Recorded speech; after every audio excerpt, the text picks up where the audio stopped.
What's up guys, Spotty77 here, and I'm here to read you another scary story. Now, as always, I'll give you the little warning at the very beginning of the video to let you know if it's going to be a scary story. Now, if you're not interested in hearing a scary story, click to my previous video or my next video depending on when I got this up. But if you guys are interested in a nice little scary story, let's get to it.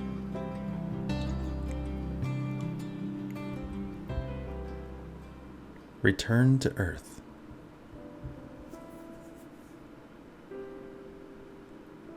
I think this might be the end. For us, anyway, man, and all that we accomplished. I've had plenty time to think about it since the last time I saw the sun.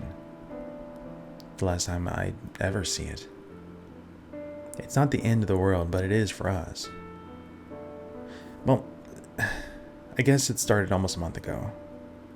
Although it could be longer. There's only the clocks scattered around the house to tell me how long it's been, and half of those are dead now. And anyway, I'm straying from the point. It was on the news. A cruise ship sank for no reason. It wasn't damaged. It was just pulled straight down. Then the rest of the stories flooded in. Everything in the water was sinking. Oil rigs disappeared, people on the beach pulled down into the abyss. Nobody seemed able to explain why this was happening. Nothing floated anymore. It was bizarre. This filled the news for a couple days until it just got frightening. It was during one broadcast that it changed for the worse. It was a report from some beach, an on-location report about the strange phenomenon. They were just recycling the same questions we had all been asking for days. Suddenly, panic seemed to grip the face of the reporter. She screamed as the camera quickly tilted down. Her feet were sunk into the sand down to her shins.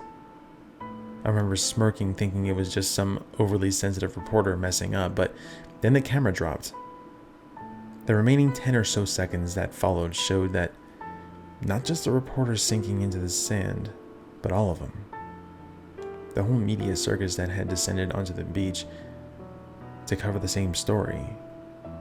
The reporter, who was down to her shins a minute ago, was now down to her chest. The shot of writhing, screaming, sinking people ended shortly as the camera was engulfed by the sand. The news stayed on a few days more, but there was nothing to say.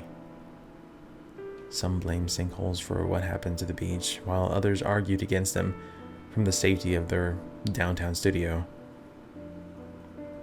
The news was a waste of time now. It was much easier to look out the window.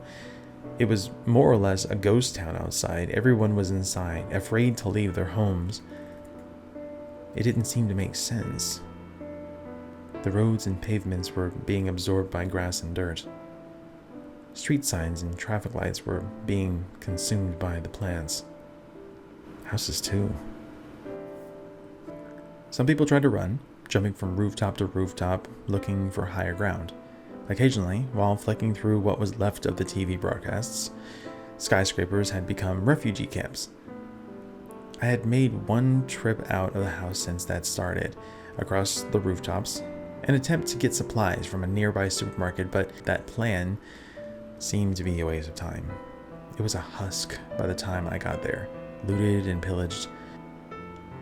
That was all the evidence I needed to see how bad this whole thing was.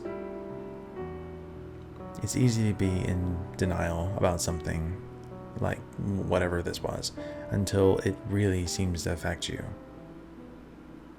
When I got back to my house, I noticed something. My car was gone. Well, almost. You could still see the top poking out from the overgrowth and loose soil. And not just my car, all of them. Bigger vehicles were still in sight, only partially obscured, but they were going down too.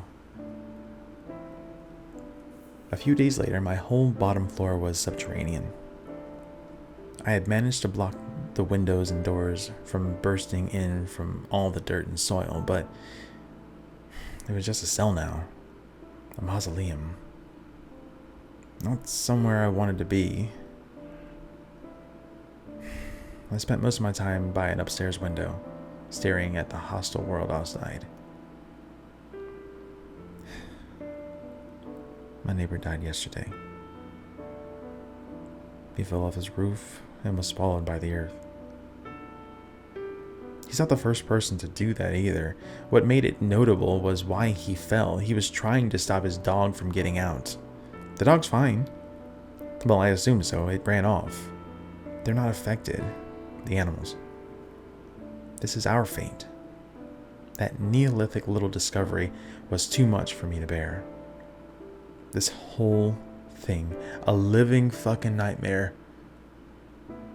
I hit the bottle hard and passed out for the night. When I woke up, my head was pounding, and I was in darkness. I flicked the light switches and checked the fuses, but the power was out. I took the flashlight by the fuse box and looked around the house for any supplies. While checking the upstairs, I saw it. The last glimpse of natural light I'll ever see. I had been thinking it was just night, that I had slept all day in an alcohol coma.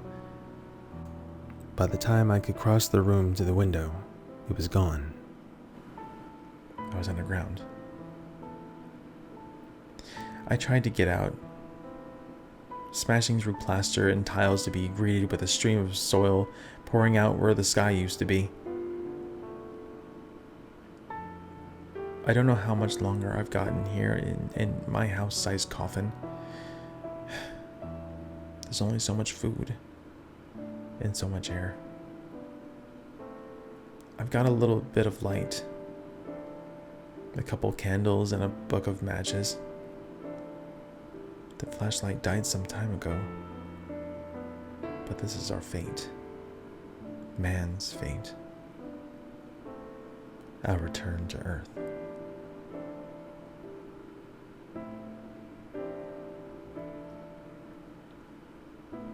Thank you guys so much for listening, and as always, I will see you guys in the next video.